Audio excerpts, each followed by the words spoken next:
could you make a video about Drekavac from Slavic mythology and folklore? Yeah, sure, I can do that. Loud footsteps contrast the eerie silence of the night woods. A woman treads on the undergrowth of the forest at this nightly hour, perhaps as a response to the noise of the rustling leaves under her feet. A strange yell echoes in the distance. The woman shudders. She knows she should not be here this late. As her walking turns into a light jog, the scream repeats, but closer this time.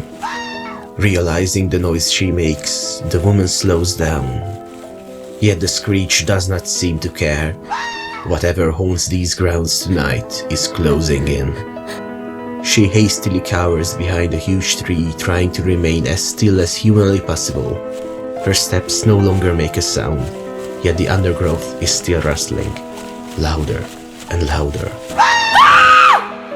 Come morning, only her bloody rags remain, a silent warning that the Drekavac prowls the night. Hi, I'm Crowing Cockatrice, and this time I'll be dissecting the Drekavac.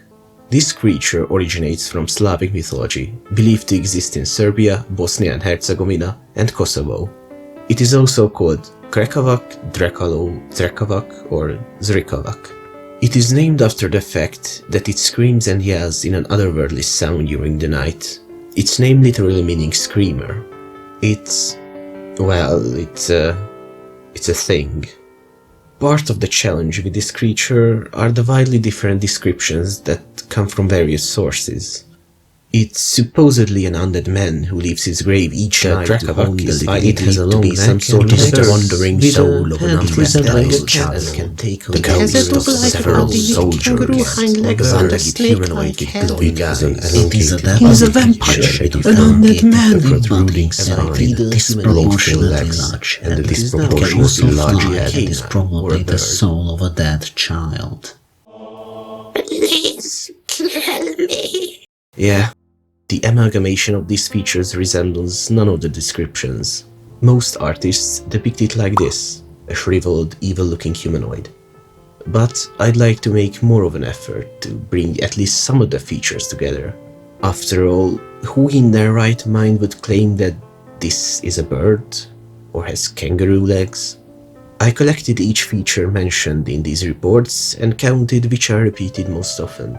It is supposedly a humanoid and bipedal. These characteristics are quite common. It's also meant to be a canine and a bird, or at least bird-like. At first glance, these seem to contradict each other, but let's take into account that the Drekavac is nocturnal. It only appears during the night, so sightings are subject to the dark.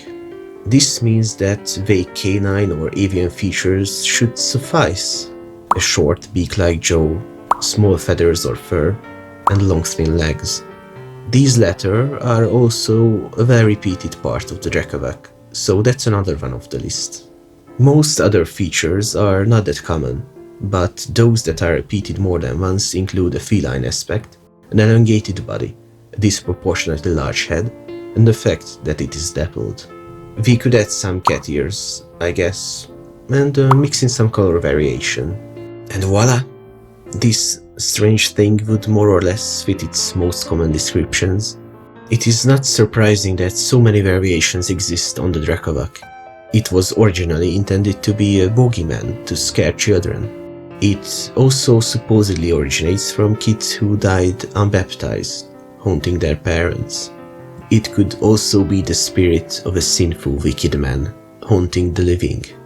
The Drekavac is said to be most often heard during the 12 days of Christmas and early spring, which are generally the periods where demons and other imaginary beings are most active.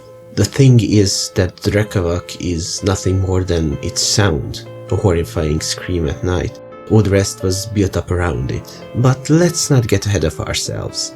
I have yet to mention the recent documented cases of its supposed appearance.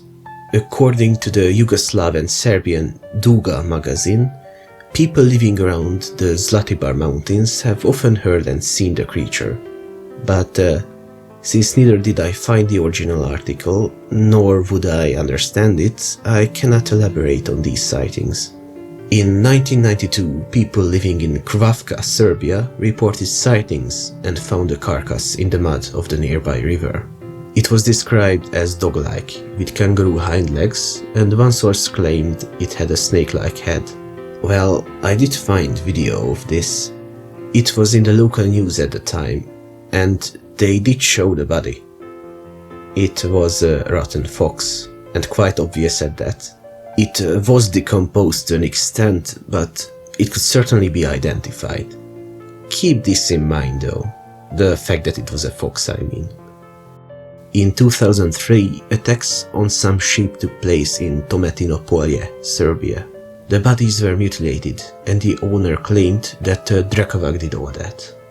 Yet, people living in the village claimed that that was not possible, as the attack took place in daylight, when the Drekavac is inactive.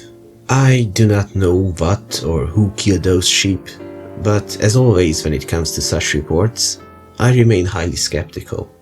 As recently as 2011, there was another mass sighting/hearing incident. In the town of Drvar in Bosnia, people claimed to have heard its horrifying yell and encountered the creature. I found a video of this incident as well in the form of a news report. They did interviews, I understood nothing, but if you are interested, I'll leave a link to it in the description. So there we have it, as many as 4 high-profile reports. While I remain skeptical about a lot of things concerning these supposed encounters, I will say one thing. They probably did hear the quote-unquote Drekavac, but it is not a monstrous creature, it's the voice of an animal in the night. There are at least 2 possible candidates for the title of the Drekavac, one canid and one bird. The more obvious of the 2 is the fox. Listen to this.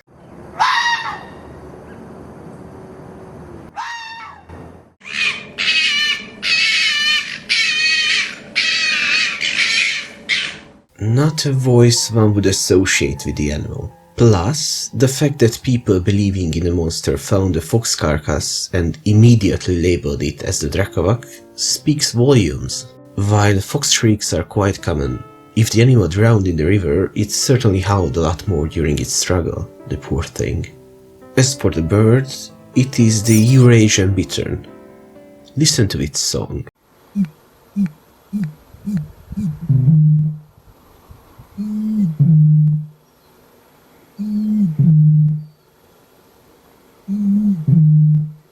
Yeah, that one is quite irregular too, wouldn't you say? Additionally, the bittern likes to hide and is mostly active at dusk and dawn. While not exactly nocturnal like the fox, it's close enough to hear its cry at dark. These 2 animals, as well as other incidental noises, are the real-life manifestations of the Drekavac. This would be a pretty short video if I left it at that though. There was a very good reason for me to try and determine a general design for the Drekavac, as I'll see if such a creature could be made a reality. First things first, is it a bird or a mammal? While in the case of a fantastical creature the 2 could be mixed, we are now discussing a potentially real animal. While some mammals like the platypus show bird-like features, they are simply creatures that diverged early from other mammals. Additionally, platypuses and echidnas, another type of egg-laying mammal, are endemic to Oceania, and the Drekavac does not live particularly close to that region. I would still suggest it to be a mammal, albeit one that does not lay eggs. I base this on the fact that most sources generally agree on a humanoid appearance, which means hands or at least prominent front legs, not wings. However, I would not go as far as to give it hands. It cannot really be a hominid or a primate even. The only primate to live in Europe is the Barbary macaque, and they can only be found at the Gibraltar, very far from Serbia or Bosnia, while humans only migrated here and did not evolve on the continent. Therefore, the Drekavac's front legs should be just those, legs. Yet, there is the issue that it is supposed to be bipedal.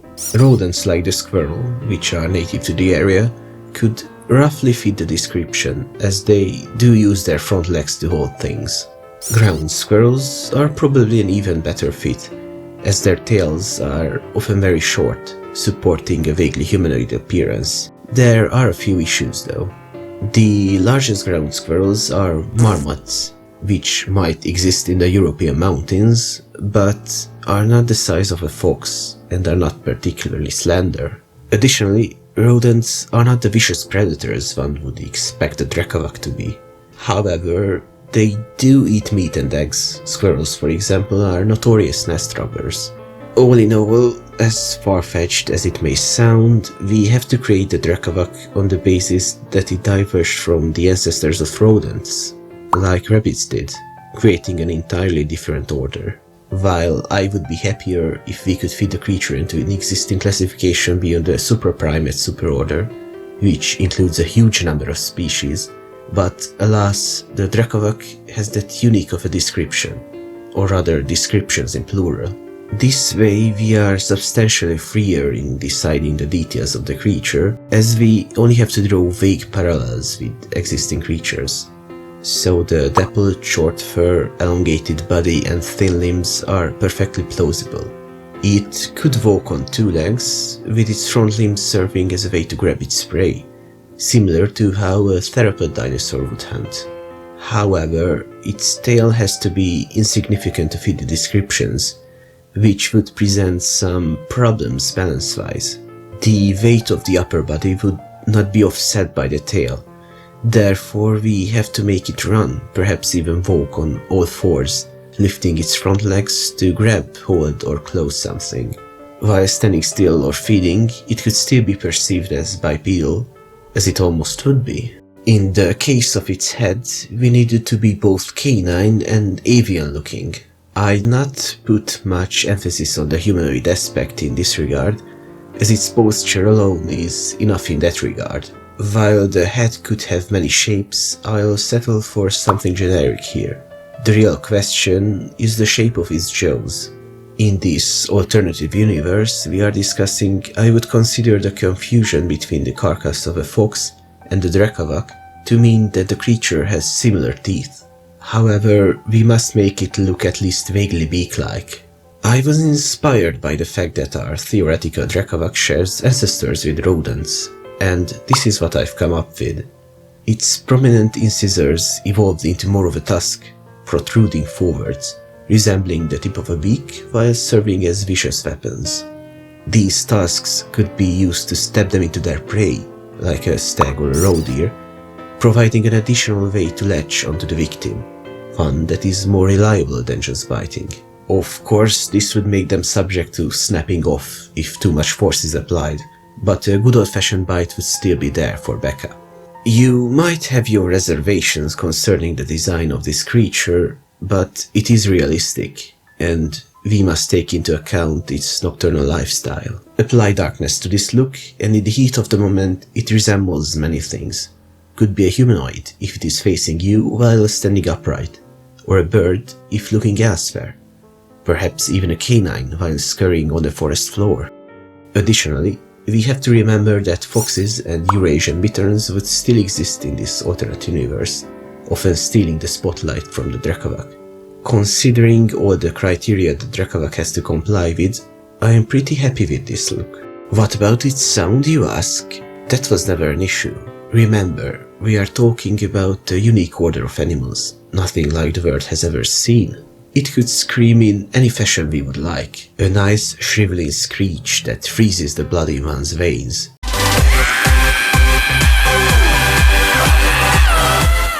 Could be used for communication between the animals and double as a deterrent against creatures that are potentially dangerous. You know, like humans. There are still a few things we should clarify about its lifestyle.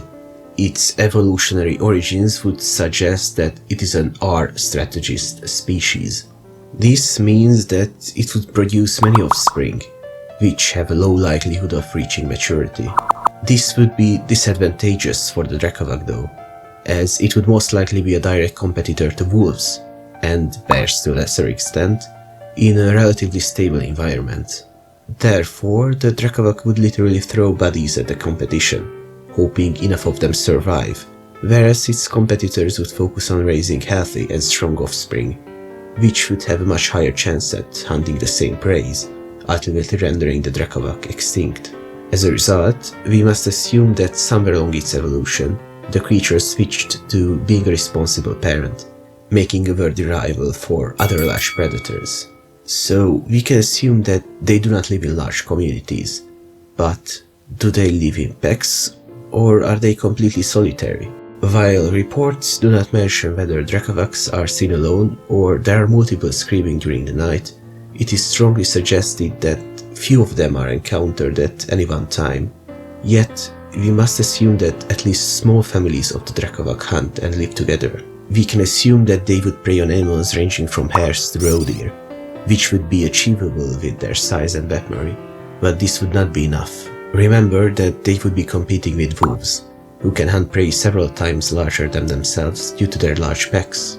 While, in my opinion, Drekavacs would be better equipped to kill larger animals, they would not be capable, or at least efficient, alone. To remain at least somewhat true to sightings, we could say that about 2 to 5 of them would walk together, most often a pair and their offspring. This would give them the opportunity to even hunt European bison, which would have shared their habitat back in the day. Speaking of this competition, the most prominent effect an existing Drekavac would have on the world would be on wolves and their prey. While nowadays quite rare in many parts of Eurasia, wolves used to be very common and widespread. Since the tails of the Drekavac are limited to a relatively small area of the continent, we can assume that in most other habitats the wolves ultimately triumphed over them, pushing the creature into their Central European woodlands. Here, however, the species would coexist, presumably both at lower numbers. Game are quite abundant in these parts, even more so where wolves are absent. Therefore, it is not unfeasible for a dog-sized predator to be sustained by the local wildlife, on top of a wolf population. However, wolves were often viewed as a pest and a danger to humanity, and therefore hunted. While no large-scale extermination took place here, it is not hard to see that wolves would be at a disadvantage during the time of man. While the nocturnal, elusive Drekavac with a terrifying scream that could scare the bravest of people would rarely find itself at the wrong end of a spear or rifle, wolves would be subject to hunts nonetheless. Thus, unbeknownst to us, humanity would turn an age-old conflict on its head, finally giving the upper hand to the underdog. On the other hand, what would the real Drekavac change in our lives? Not much. Livestock still goes missing with or without them. Terrifying sounds are still heard during the night, and I do not think they would develop a taste for human flesh. Wolves are not known to hunt humans either, despite their bad reputation. Perhaps there would be more sightings. What's more, we would most likely have discovered them by now, but otherwise business would go on as usual. Maybe there would be more of this. Drekavac took my sheep. I would have none of that, so I took some poison, mixed it with some leftover meat and laid it out. Don't you think that was a little excessive? From where I'm standing I can see at least 30 dead animals and... Oh my god, is that a child? Oh, another one. Oh, don't worry, I'll put him in the shed with the others. A Drekavac won't be taking my sheep no more though. There's no news in it. So there we go. A horrifying bogeyman turned into a tusked chipmunk fox thing. I am very grateful that you joined me on this journey from vague descriptions to contemporary issues. As always, if you have another monster I should dissect, well, this is the proof that I will actually do it. So leave your comments down below, maybe press the like button too, if you are feeling fancy. Bye.